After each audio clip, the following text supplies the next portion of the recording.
If you practice radiesthesia, sooner or later you will probably encounter something called the Bovis scale or Bovis biometer.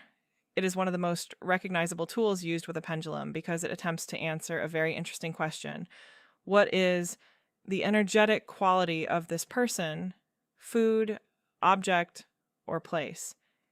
Instead of giving you a simple yes or no answer, the Bovis biometer gives you a numerical reading. And that number is expressed in what practitioners call Bovis units, usually abbreviated as BU. But before we learn how to use the chart, let's talk about the man whose name it carries.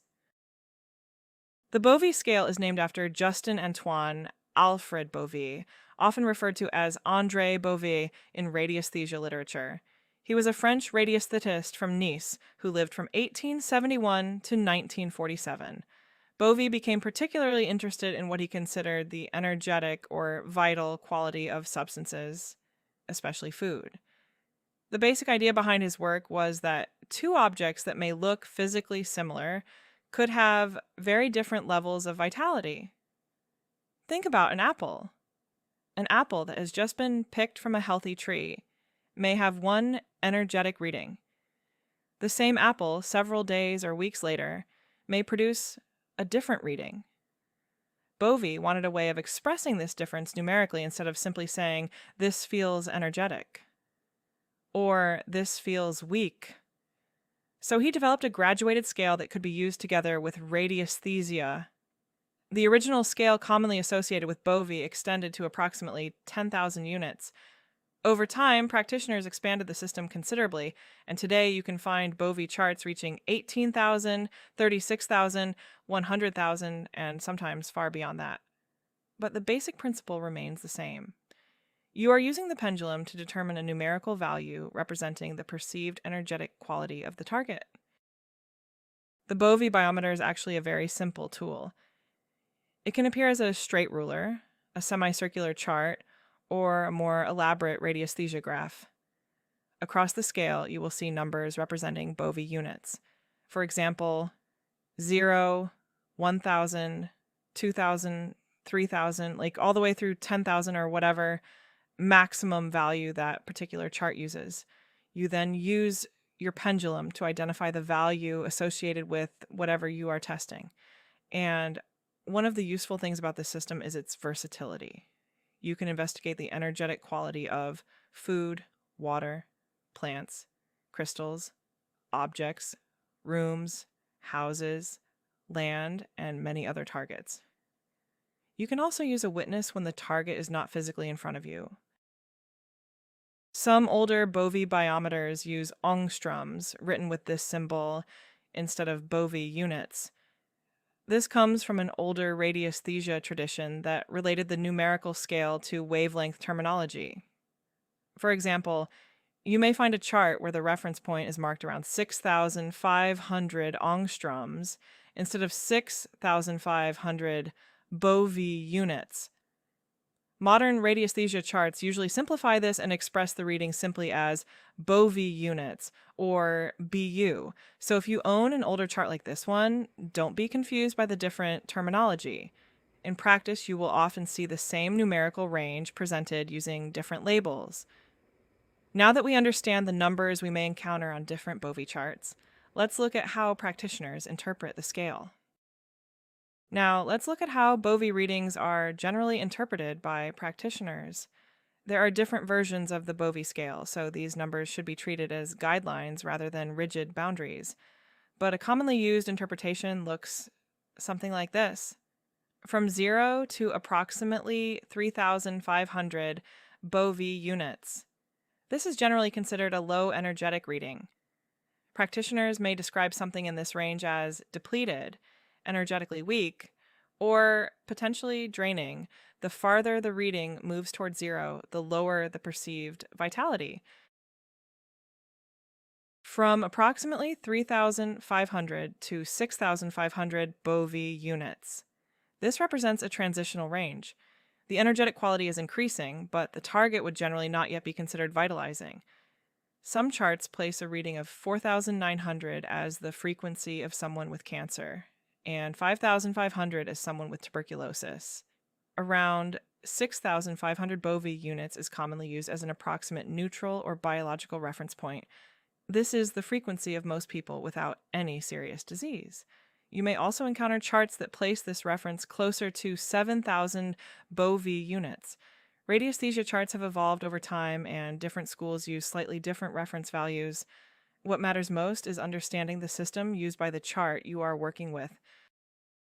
From approximately 6,500 to 9,000 Bovi units. This is generally interpreted as a positive or vitalizing range.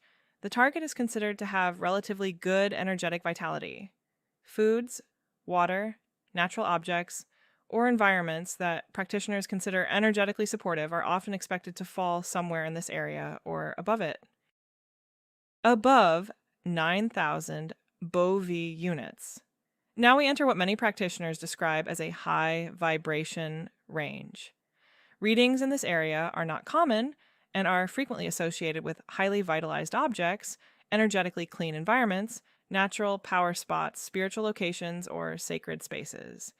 And this is where things become particularly interesting, because many modern Bovi charts don't stop at 10,000.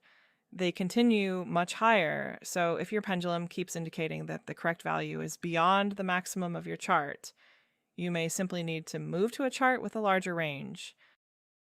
So now let's actually use this biometer. As always, when working with radiesthesia, try to be relaxed and neutral. You don't want to decide what the answer should be before asking the question. Let's say that I want to measure the frequency of this water. I place the water near the chart or in the designated witness area, depending on the design of the biometer I'm using. In this case, I'm using the horizontal biometer. Then I hold my pendulum over the starting or central area of the chart and ask the question clearly. For example, what is the energy level of this water? Then I allow the pendulum to move freely and indicate the answer. As it responds, the pendulum will gradually lean toward a point on the scale, eventually indicating the corresponding number. In this case, the water has an energy level of approximately 7,000 BU. If I'm using a semicircular chart, the pendulum may begin swinging toward one section of the scale. I follow the direction of the movement until I identify the number being indicated. Here, the pendulum indicates approximately 7,100 Bovi units. That's the reading. Food is one of the classic applications of the Bovis scale. Here, I'm testing one cherry from a bag I have in my fridge for a few days. Let's see how healthy it is.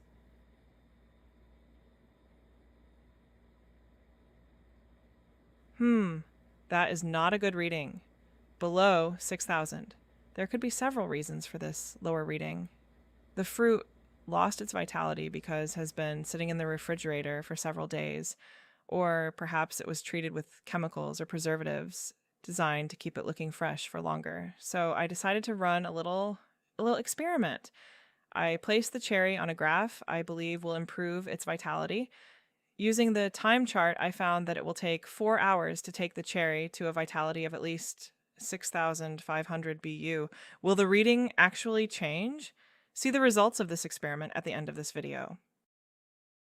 So what happens if I eat something that measures at a lower energetic level than I do? This cherry measures below 6,000 BU, while my own reading is around 6,500 BU. Within the radiesthesia framework, the idea is that when two different energetic levels interact, they influence each other and tend toward balance. So by consuming a food that measures significantly lower than my own energetic level, I would potentially be introducing a lower energetic quality into my system. That's why I prefer not to eat or drink anything that measures below 6,500 Bovi units. Again, this is an energetic interpretation used in radiesthesia, not a nutritional or medical measurement, but it gives me another criterion I can use when evaluating the foods and drinks I consume. Some medications may produce lower energetic readings, but they may still be necessary for your health. In those cases, you can focus on supporting your overall vitality with a balanced, nutritious diet and other healthy habits. Think of the Bovis Biometer as a radiesthesia ruler. It gives you much more information than a yes or no, and it becomes especially powerful when you use it comparatively. For example, if you're using the high vitality graph to increase the energetic level of your water, you can measure its Bovis reading before placing it on the graph and then measure it again afterward. By comparing the two readings, you can see whether the graph produced a measurable change in the water's energetic reading. The same can be done with crystals when you cleanse them with Palo Santo smoke. What was the value before, and what is it now? That is where the numerical scale becomes extremely useful. Now, remember the cherry we measured earlier? It's been 4 hours, so now it's time to test it again with the Bovis Biometer. I placed the cherry on the hydromolecular revitalizer during that time. Now let's see whether the graph had any effect on the fruit's energetic vitality, and how the new reading compares with the original one. The hydromolecular revitalizer is a geometry used to energetically enhance drinking water. It works by influencing the water through magnetization and ionization with the intention of making it more energized, dynamic, and supportive of natural fluid elimination.